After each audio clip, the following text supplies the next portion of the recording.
برائی کا بدلہ ویسی ہی برائی ہے۔ پھر جو کوئی درگزر کرے اور اصلاح کرے تو اس کا اجر اللہ کے ذمے۔ اللہ ظالموں کو پسند نہیں کرتا، اور اللہ کے پاس کی پائیدار نعمتیں یعنی جنت ان کے لیے ہے جو ظلم و زیادتی کا مقابلہ کرتے ہیں، بدلہ لیتے ہیں۔ جنہوں نے اپنے اوپر ظلم ہونے کے بعد بدلہ لیا ان پر کوئی الزام نہیں ہے۔ الزام تو ان لوگوں پر ہے جو لوگوں پر ظلم ڈھاتے ہیں اور زمین میں ناحق سرکشی کرتے ہیں۔ ایسے لوگوں کے لیے دردناک عذاب ہے۔ البتہ جس نے صبر کیا اور معاف کیا تو یہ بڑی عظیمت کا کام ہے۔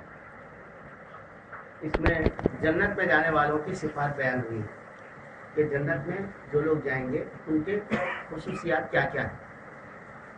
ہم سب کی خواہش ہے کہ اللہ ہم کو جنت تک پہنچا دے، تو اس خواہش کا تقاضا یہ ہے کہ اس میں جو ان کی خصوصیات بیان کی گئی ہیں اس کو ہم اختیار کریں۔ اگر ان کوالٹیز کو ہم اختیار نہیں کریں گے تو جنت میں نہیں آ سکتے۔ تو اس میں پہلی بات کہنے کی یہ ہے کہ مکی صورت ہے، یہ مکے میں نازل ہوئی ہے جبکہ ابھی تلوار اور ہتھیار سے جہاد فرض نہیں ہوا تھا۔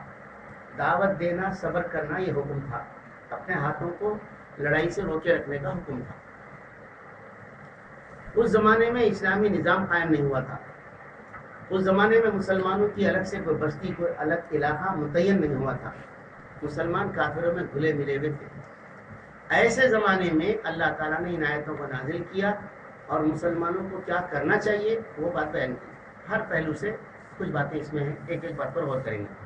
فرمایا فما اوتیتم من شیء فمتاع الحیات الدنیا، جو کچھ بھی تمہارے پاس ہے نا وہ اللہ کا دیا ہوا ہے، لیکن یہ جو دیا گیا ہے یہ عارضی ہے، ناپائیدار ہے۔ اس کے مقابلے میں یہ تو دنیا کی چند جگہ زندگی کا سامان ہے، اس کے مقابلے میں وما عند اللہ، جو اللہ کے پاس ہے یعنی جنت آخرت میں جو دیا جانے والا ہے، خیر، وہ بہتر ہے، وہ ابقا، باقی رہنے والا ہے، پائیدار ہے، اس کو زوال نہیں۔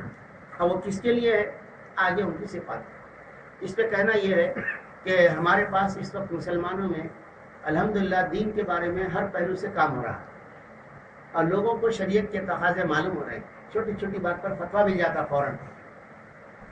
ہر جمعے کے دن اہم مسائل پر اخبار کے اندر سوال جواب میں کئی باتیں رہنمائی ہو جاتی ہیں، کئی مضامین آتے ہیں، کئی جماعتیں کام کر رہی ہیں۔ لیکن ایک بیماری کی وجہ سے ہم دین کے تقاضے پورے نہیں کریں، وہ بیماری ہے دنیا کی محبت۔ اور یہ دنیا کو ہم ایسا سمجھ رہے ہیں کہ یہ ہمارے بہت کام آنے والی ہے اور یہ ہمارا بہت ایک زبردست سہارا ہے، حالانکہ یہ دنیا کبھی کام آئی نہیں کسی کے بھی۔ آج ٹنوں سونا چھوڑ کر قذافی مر گیا، اربوں روپیہ چھوڑ کر ملک چھوڑ کے فرار ہونے پر مجبور ہو گیا کئی مسلمان حکمراں۔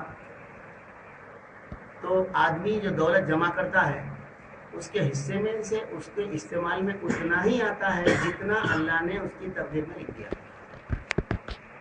اور وہ تو دنیا کی محبت کے خلاف، دولت کے خلاف تقریر کرنا آسان ہے، لیکن اللہ کے نبی صلی اللہ علیہ وسلم نے تقریر بھی کی اور عمل بھی کر کے دکھایا۔ حتیٰ کہ بیوی بچوں کے لیے تنگی مصیبت دوبھر ہو گئی، سب مل کے بیٹھ کے مطالبہ کرنے لگے کہ نان نفقہ میں اضافہ کیا جائے، کھانے پینے کی تنگی ہم سے برداشت نہیں ہو سکتی، ہمیشہ جنگوں کا ماحول، جب دیکھو محاذ پہ جا رہے ہیں اور گھروں میں فاقے ہو رہے ہیں۔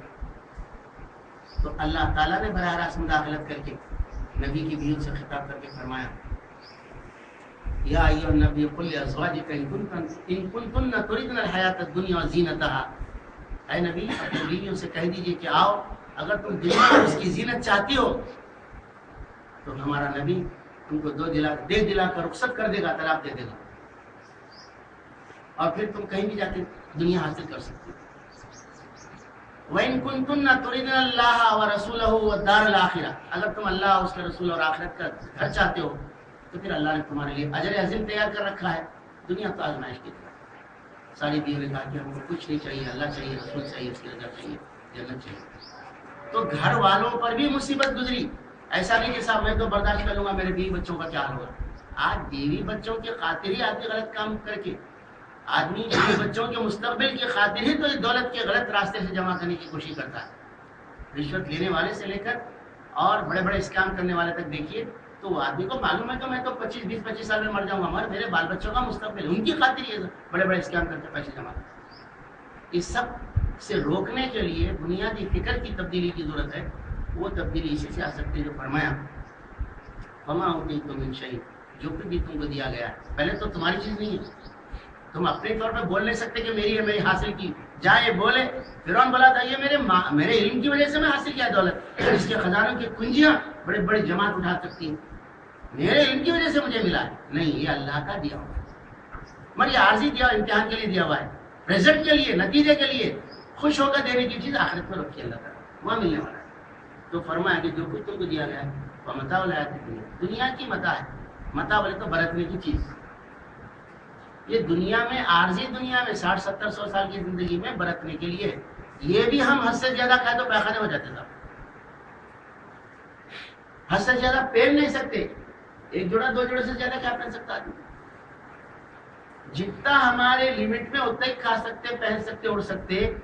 لہذا اس کے پیچھے بھاگنا، اس کو موضوع زندگی کا بنا لینا، اسی کے خاطر صبح سے شام تک کے پلان بنانا غلط ہے. مگر آج اسی بیماری میں دنیا مبتلا ہے، اور یہ اس لیے ہے کہ دوسروں کے مقابلے میں برتری جتانا چاہتا ہے.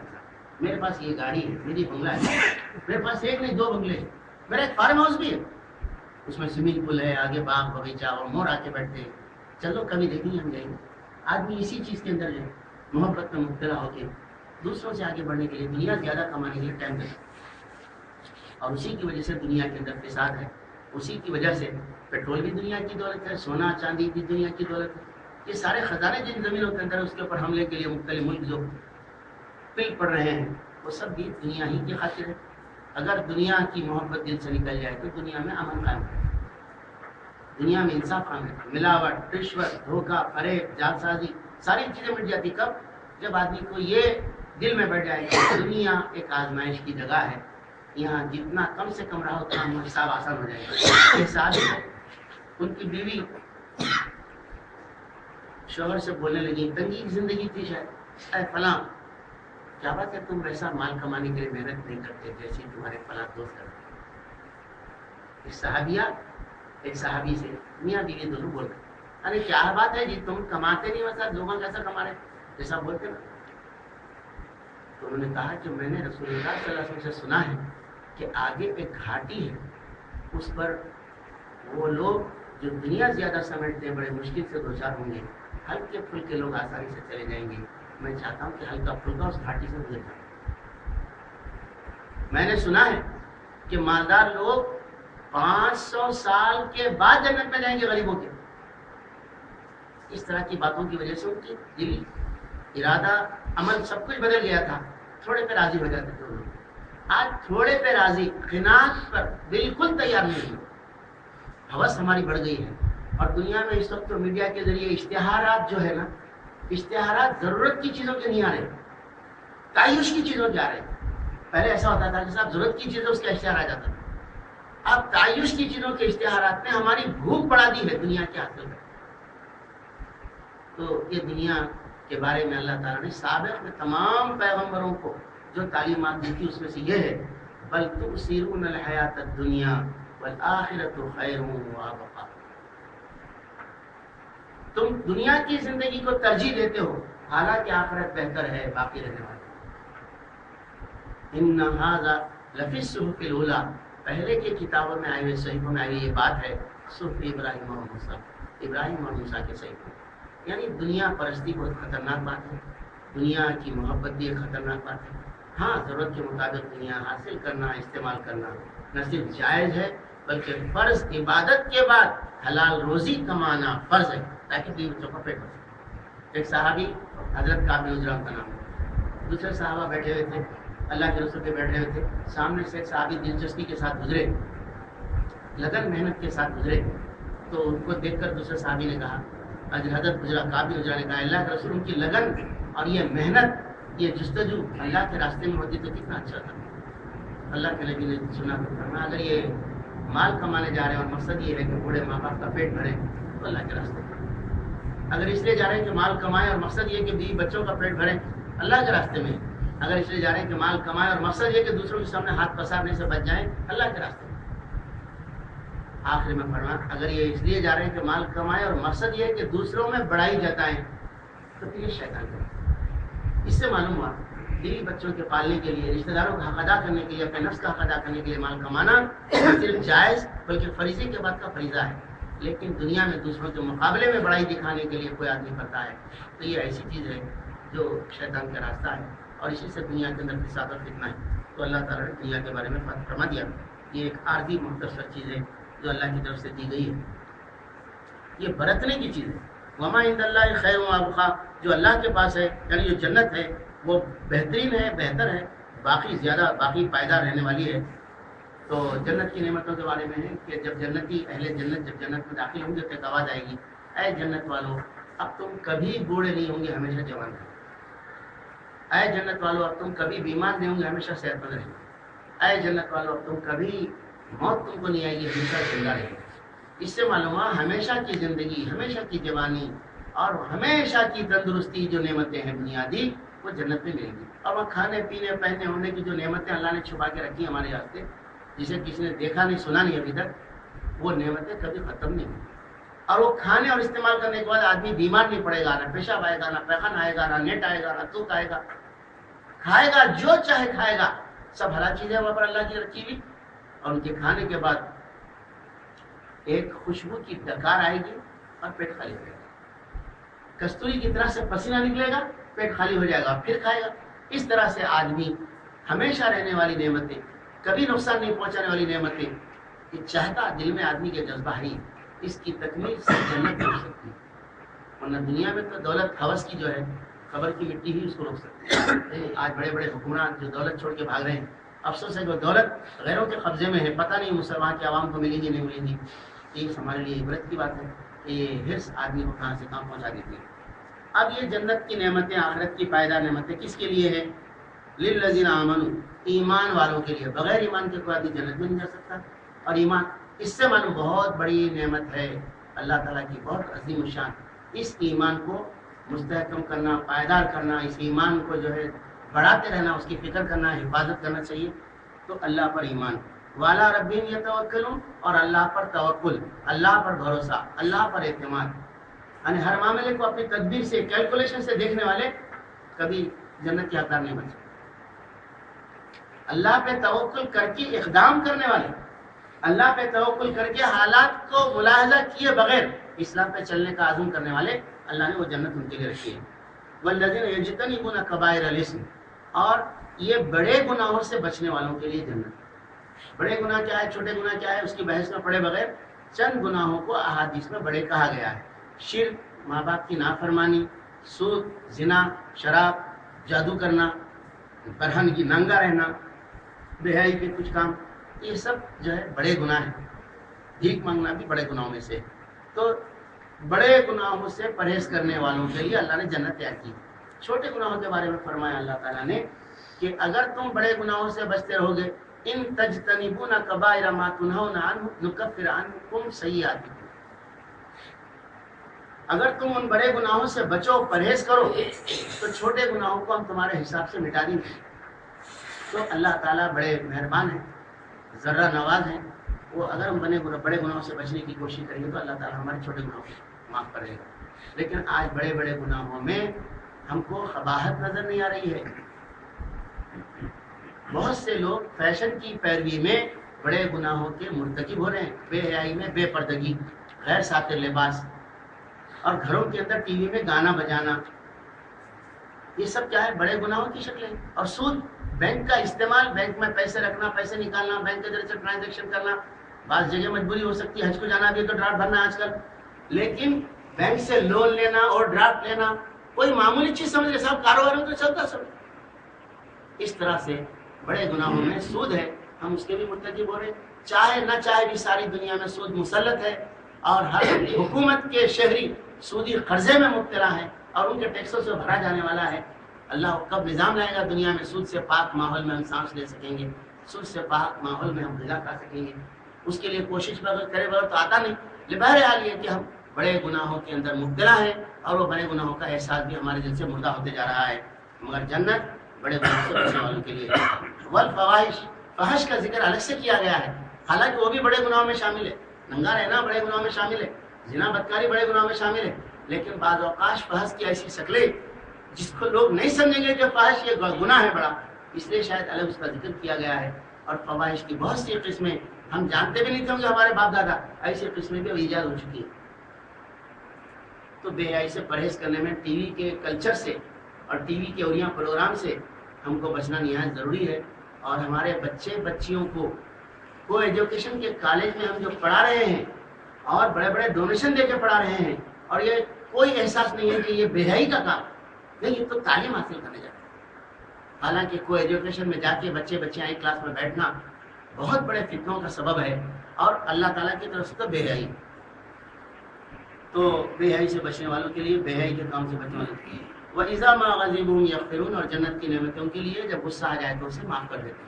یعنی مسلمان کو غصہ آتا ہے، نہیں آتا بلکہ کہیں نہیں. انسان آدم کی اولاد ہے، غصہ پائیں گے، لیکن یہ غصہ آتا ہے تو غصے کے بارے میں حدیث میں ہے کہ غصہ فوراً آتا ہے، بہت دیر میں جاتا ہے، تو ایسا آدمی خراب ہے. غصہ فوراً آتا ہے، فوراً چلے جاتا ہے، ایسا آدمی کم درجے کا خراب ہے. غصہ دیر سے آتا ہے اور جلدی چلے جاتا ہے، ایسا آدمی زیادہ اچھا ہے. غصہ نہیں آتا، کسی کو کہیں لکھا ہوتا تو غصہ آ جاتا ہے تو کیا کرتے ہیں؟ اپنے بھائیوں کے لیے معاف کر دیتے ہیں. یا اپنے بھائیوں کا ذکر نہیں مسلمان، لیکن غصہ ہے تو معاف کرنے سے مراد یہی ہے کہ مسلمان کو معاف کرتے ہیں. لیکن حدیث میں ہے اہل کتاب کو، کافروں کو بھی اللہ کے رسول نے معاف کیا، اس لیے کہ فتح مکہ جب ہوئی، سارے لوگ جو آپ کو برسوں ستائے تھے، نبوت کے بعد سے فتح مکہ کے دن تک جن لوگوں نے ستایا تھا، ان سب کو بھی آپ نے معاف کیا. لیکن یہ معاف کرنا ذات کے لیے، اپنی ذات کے لیے ستانے پر آپ معاف کر سکتے، مسلمان کو بھی معاف کر سکتے، کافر کو بھی معاف کر سکتے. اور اللہ تعالیٰ نے پسندیدہ صفت کے طور پر بیان کیا ہے کہ جب غصہ آتا ہے تو معاف کر دیتے ہیں. یہ جنتیوں کی صفت ہے، اچھی بات ہے. لیکن کہیں ایسا نہ ہو جائے کہ مسلمان جو ہے بھکشوں کی جماعت بن جائے، کوئی کچھ پر ایک گال دے تو دوسرا گال پیش کر دے، ایسا غلط فہمی کا شکار نہ ہو جائے، آگے کچھ دوسری باتیں آ رہی جس میں انتخاب لینے کی بات تھی. اس لیے یہاں یہ سمجھیے کہ ذات کے اوپر کوئی زیادتی ہوئی تو معاف کرنا اچھی صفت ہے اور یہ جنت میں لے جانے والا عمل ہے. لیکن اسلام پر، ملت پر، اللہ اس کے رسول پر، اس کے شعائر پر اور اس کی نشانیوں پر اور اس طرح کی دوسری اور چیزیں جس کا تعلق ہماری ذات سے نہیں ہے، امت سے ہے، اس معاملے میں کوئی ظلم زیادتی ہو، تعدی ہو تو کیا کرنا چاہیے؟ آگے والذین استجابوا لربہم واقاموا الصلاۃ، اور یہ جنت ان لوگوں کے لیے ہے جو اپنے رب کی پکار پر لبیک کہتے ہیں. یعنی اللہ تعالیٰ کے جو احکام ہوتے ہیں، اس کا جو بلاوا ہوتا ہے، اللہ تعالیٰ کی طرف سے جو شریعت کے تقاضے بیان کیے جاتے، پیش کیے جاتے ہیں، ان کو سن کے ادھر سے نہیں چھوڑ دیتے. دین کا تقاضا ہے، ایمان کس سے لگا ہوا ہے ہمارا، اس پر ہم کو یا تو ثواب ملنے والا ہے، نہیں کریں گے تو ہم کو پکڑ ہونے والی ہے. تو ایسے مسئلے جب بھی سامنے آتے ہیں اللہ کی پکار، تو فوراً اس پہ لپکتے ہیں، اٹھتے ہیں، اللہ کے حکموں کے اوپر جان کی بازی لگانے کی دوڑ پڑتے ہیں. یہاں جنتیوں کی صفت کے طور پر بیان کیا اللہ تعالیٰ، اور قرآن میں دوسرے مقامات پر حکم کے طور پر بھی ہے کہ یا ایھا الذین آمنوا استجیبوا للہ وللرسول، اے ایمان والو اللہ اس کے رسول کی پکار پر لبکو، حکم کے طور پر. یہاں صفت کے طور پر ہے کہ جنتیوں کی صفت، گویا حکم بھی ہے، صفت بھی ہے. اب کیا ہونا ہے، مگر ہم حکم بھی ماننے تیار نہیں ہیں. اللہ اس کے رسول کے احکام ہوں گے صاحب، کیا میں اکیلا ہی چھوڑ کیا کام کرنے کے لیے دین کے تقاضے پورے کرنے کے لیے سب کرے تو میں بھی کر دوں. یہ مزاج ہمارا بن گیا ہے. نہیں صاحب کا ہی کچھ خام ہوگا کہ اگلی میں سر دے رہے ہیں آپ، ہونا نہیں جانا نہیں، کچھ کا ہی کچھ ریزلٹ اورینٹڈ کام کرو صاحب، اس سے کوئی نتیجہ نکلنے والا نہیں. اس طرح کی جو سوچ ہے اللہ کی پکار پر لبیک کہنے کے خلاف. اللہ کی پکار پر لبیک کہنے والا تو یہ ہوتا ہے کہ نتیجہ کیا نکلے گا نہیں دیکھتا، اس پہ نفع ہے کیا نقصان ہے نہیں دیکھتا. اللہ کی پکار ہے تو آخرت کا نفع ہی نفع ہے، اس میں دنیا میں چاہے کچھ بھی نکلے. لہذا اللہ کی پکار پر لبیک کہنا، تو اللہ کی پکار ہر موقع محل کے لحاظ سے ہوتی ہے. 6 باتیں ہیں جو 75 سال سے اللہ کی پکار پر پیش کی جا رہی ہے، نہیں ہو سکتا ایسا. اللہ کی پکار، اذان ہوگی تو نماز کو جانا اللہ کی پکار ہے، نماز ہوگی تو ماں باپ کی خدمت اللہ اس کے رسول کی پکار ہے، ماں باپ کی خدمت کے بعد اپنے بال بچوں بیوی وغیرہ کا حلال طریقے سے کما کے پیٹ بھرنا اللہ رسول کی پکار ہے. مسلمان کے محروم ہیں تو ان کی بیماری، علاج، دکھ درد کے لیے کام کرنا اللہ رسول کی پکار ہے. دین پہ حملہ ہو رہا ہے تو جہاد کرنا اللہ رسول کی پکار پہ. مسلمان کے اگر کہیں حدود پہ قبضہ کیا جا رہا ہے زمینوں کے اوپر، تو اس کو روکنے کے لیے حفاظت کرنا اللہ رسول کی پکار ہے. اللہ کے شعار کی کہیں توہین کی جا رہی ہے، شعار اللہ کی، تو اس کو بچانے کے لیے اپنا سر دھڑ کے بازی لگانا اللہ رسول کی پکار ہے.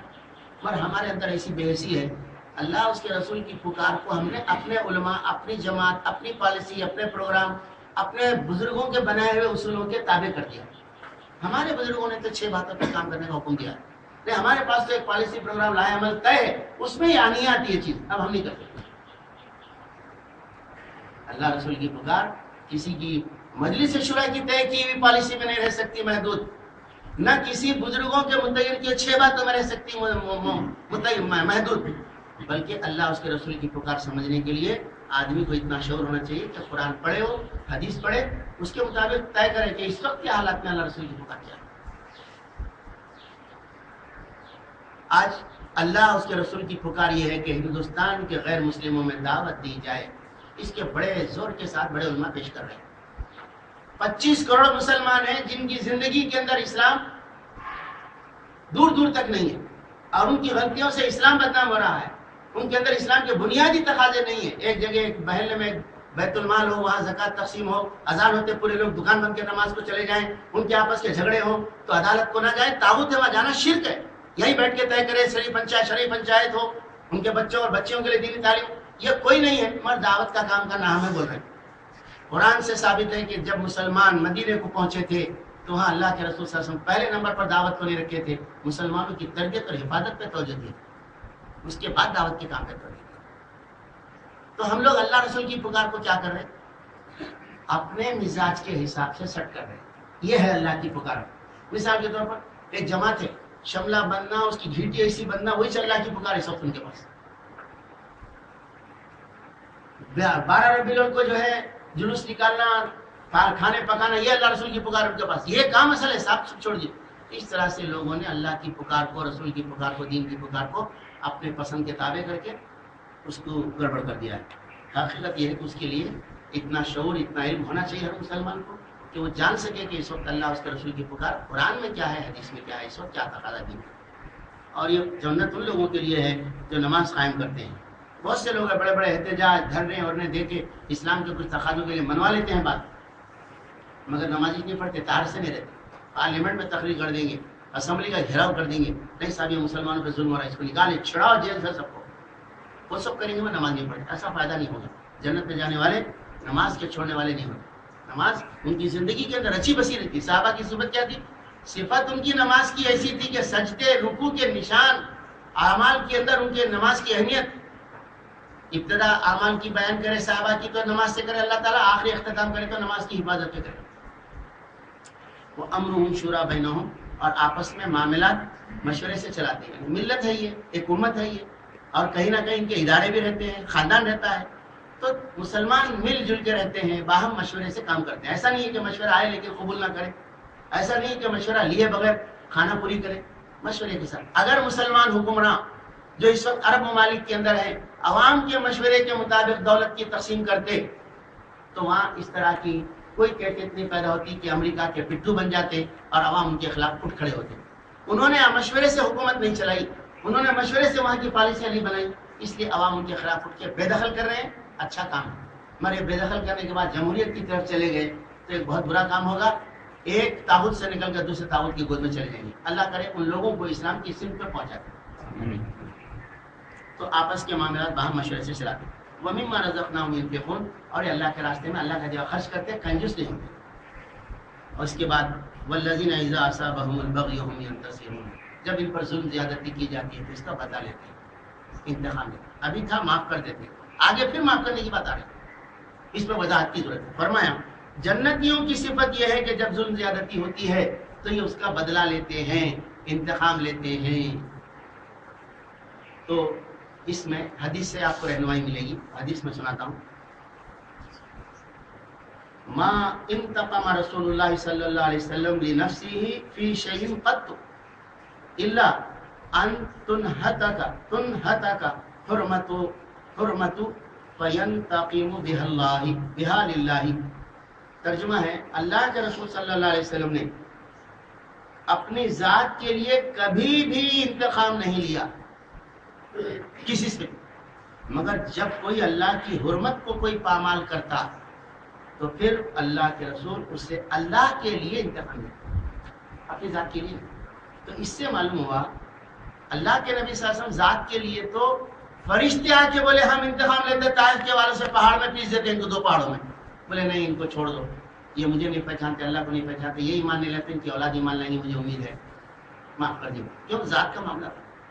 لیکن مدینے کے اندر ایک محلے میں یہودیوں کے مسلمان عورت گئی، وہ مسلمان عورت کو ایک یہودی سنار ننگا کر دیا، اللہ کے رسول صلی اللہ علیہ وسلم اس ایک عمل کی وجہ سے پوری بستی سے انتقام لے کے بستی محلہ خالی کرا دیا، ان سے جنگ رکھی،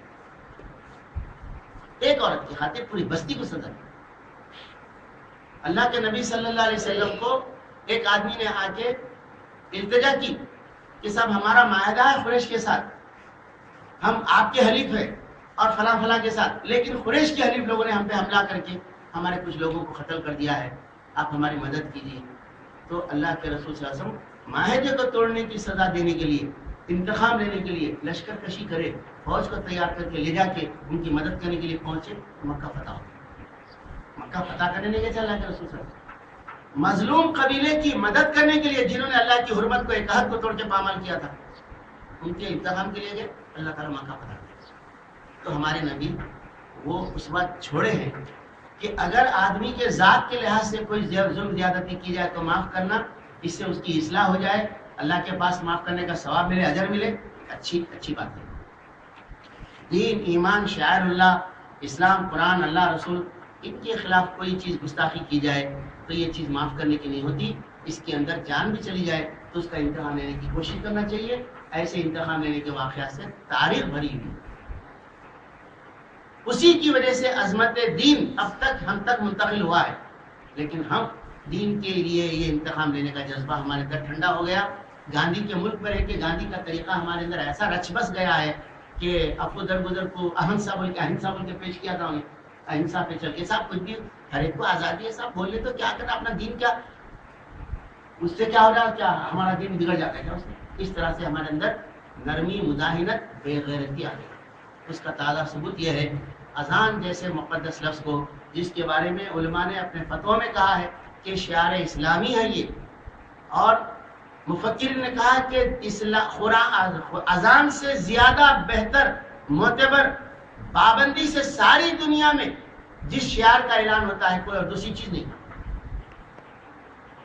اس کا نام ایک فلم پہ رکھ کے اس کی بے عزتی کی جائے، چاہے فلم کے اندر کوئی بری بات نہیں ہوگی، بعض لوگ دیکھ کے آ کے بولے اس میں کوئی بری چیز نہیں، سب اچھا ہی بات ہے، مگر نام رکھنا ہے فلم کا اذان، جبکہ اذان سے متعلق فلم نہیں ہو۔ چلو بھائی نماز، روزہ، حج، زکات، اسلام کے تعارف پہ اذان بول کے رکھو تو کوئی بات نہیں ہے، تبلیغ اسلام کے لیے پکچر ہے، اذان اس کا نام رکھ دے، کوئی بات نہیں ہے، دہشت گردی پہ پکچر، اس کا نام اذان رکھ دیے، لیکن کسی عالم کو، فاضل کو، مولوی کو، مدرسے کے کسی ذمہ دار کو، کسی عوام کو کوئی جذبہ نہیں پیدا ہو رہا کہ صاحب بے عزتی ہو رہی ہے ہمارے دین کی، اس کے خلاف کچھ کرنا چاہیے۔ تو یہ کیا ہے؟ قرآن کی اس تعلیم کے خلاف ہے کہ جب ان پر ظلم زیادتی کی جاتی ہے تو اس کا بدلہ لیتے ہیں۔ کتنی مسجدوں پہ قبضہ کر رہے، مسلمانوں کو جلا دے رہے، عورتوں کی عزت لوٹ لے رہے، ملکوں پہ قبضہ ہو جا رہا، امریکہ قبضہ کر رہا ہے، لیکن اس سے انتقام لینے کے لیے مسلمان جڑ نہیں رہے۔ ظالموں سے انتقام لینے سے ظلم رکتا ہے۔ اللہ تعالیٰ قصاص کا حکم کیوں دیا صاحب؟ وَلَكُمْ فِي الْقِصَاصِ حَيَاةٌ يَا أُولِي الْأَلْبَابِ، تمہارے لیے قصاص میں، یعنی جان کے بدلے جان لینے میں زندگی ہے، اے مسلمان، اے ایمان والے، اے عقلمند لوگ۔ قصاص بدلہ لینا ہے، کیوں ہے بدلہ لینا؟ دوسروں کی جان محفوظ ہو جاتی ہے، اس سے ایک آدمی کی جان لینے سے پورے انسانیت کی جان محفوظ ہو جاتی، اور بدلہ لینے سے، انتقام لینے سے آئندہ ظلم کرنے والے 10 مرتبہ سوچنے پہ مجبور ہو جاتے ہیں۔ آج اذان بول کے رکھ دیے، اب کل کیا رکھیں گے؟ کوئی دوسرے قسم کے پکچر، ناچ گانے کا رہے گا، اسلام بول کے نام رکھ دیں گے۔ کوئی مورتی پوجا، ان کی یاترا کا کوئی رہے گا، حج بول کے رکھ دیں گے۔ اس طرح سے کچھ بھی رکھیں گے تو خاموش رہیں گے مسلمان۔ حقیقت یہ ہے کہ ظلم زیادتی کا انتقام لینا جنتیوں کی صفت ہے۔ آگے فرما جزاء سیئۃ سیئۃ مثلھا، برائی کا بدلہ ویسی برائی ہے، یہ اتنی برائی ہے۔ پھر جو کوئی معاف کر دے اور اصلاح کر دے تو اس کا اجر اللہ کے ذمہ ہے، اللہ ظالموں کو پسند نہیں کرتا۔ اس کا مطلب ہے کہ بدلہ لینے میں زیادتی نہیں کرنا چاہیے۔ جو مارا، ایک مارا تو 10 کو نہیں مارنا چاہیے، پورے قبیلے کو نہیں مار دینا چاہیے، اور ایک مارا تو دوسرے کو مار کے ٹکڑے ٹکڑے نہیں کرنا چاہیے۔ جیسا زیادتی گناہ کیا تھا زیادتی کیا تھا وہ اتنا ہی زیادتی کر سکتے ہیں. اس میں بھی بعض زیادتی ایسی ہے ہماری بیٹی کے ساتھ کوئی بدکاری کرا تو اس کی بیٹی کے ساتھ ہم بدکاری نہیں کر سکتے, بدکاری کرنے والے کو قتل کر سکتے ہیں. شریعت کے کچھ اصول لڑنے میں انتخاب لینے میں بھی ہیں, وہ عدل انصاف پر مبنی ہے. اور اس میں یہ ہے کہ معاف کر دے اصلاح کر دے تو وہ ذات کے لیے ہے, اسلام کے لیے کوئی معاف کرنے کا اختیار ہمارے کو نہیں ہے. شہر اللہ کی توہین تو ہم کیسے معاف کر سکتے صاحب؟ میرے باپ کو گالیاں دے تو میں معاف کر سکتا ہوں, میرے اماں کو گالی دیا تو میں معاف کر سکتا ہوں, میرے کو گالی دیا تو میں معاف کر سکتا ہوں. اسلام کے خلاف بولا تو کیسے میں معاف, میرے کو کہاں سے اتھارٹی ملی ہوں؟ نہیں مل سکتی. آگے فرمایا کہ وَلَمَنْ صَبَرَ وَلَمَنْ انْتَصَرَ بَعْدَ ظُلْمِهِ, جو ظلم ہونے کے بعد بدلہ لیتے ہیں ان کے اوپر کوئی ملامت نہیں ہے. مَا عَلَيْهِمْ مِنْ سَبِيلٍ, کوئی الزام نہیں ہوتا. ارے صاحب کہیں بولے صاحب بدلہ ایسا نہیں کرنا چاہیے تھا, نہیں بول سکتے ایسا. جو ظلم کے بعد بدلہ لیتے ہیں ان کے اوپر کوئی ملامت نہیں ہے. اس لحاظ سے اسامہ بن لادن پر, ان کے ساتھیوں پر, افغانستان کے مجاہدین پر جو کوئی دہشت گردی کا لیبل لگاتا ہے یہ غلط الزام ہے. انہوں نے جو کچھ کیا ہے اگر صحیح ہے وہ بات جو خبریں ہم تک پہنچی ہے کہ ورلڈ ٹریڈ پر حملہ کر کے انہوں نے کیا تھا, وہ کیا تھا, اگر صحیح ہے تو ساری دنیا کے مسلمانوں کو یرغمال بنا لیا تھا انہوں نے. ساری دنیا کے مسلمانوں کی دولت کو لوٹ رہے تھے. عراق میں 9 لاکھ مسلمانوں کو شہید کر دیا تھا انہوں نے. ایسوں کے انتقام میں 3000 لوگوں کو مارنا, ورلڈ ٹریڈ سینٹر پہ حملہ کرنا کوئی غلط بات نہیں ہے. ان پر الزام نہیں دے سکتے, ان کو دہشت گرد نہیں بول سکتے. قرآن بول رہا جو ظلم ہونے کے بعد بدلہ لیتے ہیں ان پر کوئی الزام نہیں لگا سکتا, ان کو کوئی ملامت نہیں کر سکتا. انما السبیل علی الذین یظلمون الناس, ملامت کے مستحق تو وہ ہیں جو لوگوں پر زیادتی کرتے ہیں, ظلم ڈھاتے ہیں. جیسے امریکہ ظلم ڈھا رہا, اسرائیل ظلم ڈھا رہا. 12 سال تک دانا پانی بند کر دیا تھا عراق کا. بچے دواؤں کے لیے محروم تھے, دواؤں سے علاج سے مر جاتے تھے, لاکھوں بچے مر جاتے تھے. دودھ کا پاؤڈر نصیب نہیں تھا ان کو. اس کے پاس لاکھوں کروڑوں ڈالر کا اس کے پاس پیٹرول تھا, لیکن بیچ کے پیسے نہیں حاصل کر سکتا تھا. وہ ایسی پابندیاں جن پہ لگا, یہ ظالم ہے. فرمایا کہ ملامت کے مستحق وہ ہیں جو ظلم ڈھاتے ہیں زمین میں. انما السبیل علی الذین یظلمون الناس, لوگوں پر جو ظلم ڈھاتے ہیں وہ ملامت کے مستحق ہیں. وَيَبْغُونَ فِي الْأَرْضِ بِغَيْرِ الْحَقِّ, زمین میں ناحق دندناتے پھرتے ہیں, کر دکھاتے ہیں. آج زمین میں ساری دنیا میں کچھ ہوتا ہے, پہنچ جاتا امریکہ کا کوئی منسٹر, ہلاری کلنٹن پہنچ جاتی, نہیں تو کوئی پہنچتا تھا پہلے ڈراؤنے شکل کی کالی پہلے پہنچتی تھی بڑچڑی, اب ایک خوبصورت عورت جا رہی ہے ہمارے ساتھ یا ہمارے خلاف. ارے یہ کیا ہے, ایسا دندناتے پھرتے کیا؟ دنیا میں ایسا ظلم کر رہے ہیں, ساری دنیا کو غلام بنانا چاہتے ہیں نیو ورلڈ کے نام پر. ایسے لوگ ملامت کے مستحق ہیں, ایسے لوگوں سے انتقام لینا جائز ہے. ان کے خلاف زبان کھولنا, زبان سے قلم سے لکھنا, تلوار چلانا, ان کی گولی کی لت چلانا دین کا تقاضا ہے. جنت کی کسی کا ایسے کام کرنے والے دہشت گرد بولتے, کتنے افسوس کی بات ہے. اولئک لہم عذاب علیم, ایسے ظالموں کے لیے دردناک عذاب ہے. وَلَمَنْ صَبَرَ وَغَفَرَ إِنَّ ذَلِكَ لَمِنْ عَزْمِ الْأُمُورِ, اور جو کوئی صبر کرے اور معاف کر دے تو یہ بڑے عزم کے کاموں میں سے ہے, یعنی اولو العزمی کے کاموں میں سے ہے. تو یہ آخر میں پھر صبر اور عزم کی جو بات آ گئی, میں اس کو میں تفسیر سے بھی نہیں سمجھ سکا. اب تک جو پڑھا تھا تو یہ سمجھا کہ بھائی ذات کے لیے معاف کرنا ہے, امت کے لیے, ملت کے لیے, اسلام کے لیے نہیں معاف کرنا ہے. بھائی اب پھر بات ختم کرتے ہو, صبر کرا, معاف کر دیا, تو یہ بڑے عظیمت کے کاموں میں سے اللہ تعالیٰ بول رہے ہیں. یہ میں نہیں سمجھا, انشاءاللہ مولانا بتائیں گے, اور جو مولانا بیٹھے انشاءاللہ بتائیں گے. ان باتوں میں جو آپ کے سامنے رکھی گئی تو اللہ کے رسول کی حدیث سے معلوم ہے کہ ذات کے لیے حضور انتخاب نہیں لیتے تھے, مگر معاملہ ایمان کا, اسلام کا, اللہ کی حرمتوں کا, شاعر کا رہتا تھا اور آپ انتخاب لیتے تھے اور اس کو کیفر کردار تک پہنچاتے تھے, لال ہو جاتے تھے. اللہ تعالیٰ ہمارے اندر صفات پیدا کر دے. مولانا بتائیے.